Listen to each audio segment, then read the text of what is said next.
ನೀರಾರಮಣ ಗೋವಿಂದ ಗೋವಿಂದ ಗೋವಿಂದ.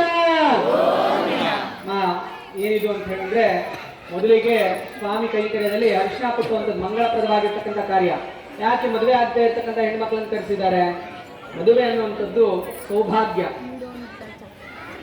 ಅಂತಹ ಸೌಭಾಗ್ಯ ಹೆಣ್ಣುಮಕ್ಕಳಿಗೆ ಸಕಾಲದಲ್ಲಿ ಆಗ್ಬೇಕು. ಹೆಣ್ಣುಮಕ್ಕಳಿಗೆ ಅಂತ ಹೇಳೋದಲ್ಲ, ಪ್ರತಿಯೊಬ್ಬರಿಗೂ ಕೂಡ ಯಾವ ಕಾಲಕ್ಕೆ ವಿಹಿತವಾಗಿದೆಯೋ ಆ ಕಾಲಕ್ಕೆ ಆಗ್ಬೇಕು. ಕೆಲವೊಂದು ಅದಕ್ಕೆ ನಾಳೆ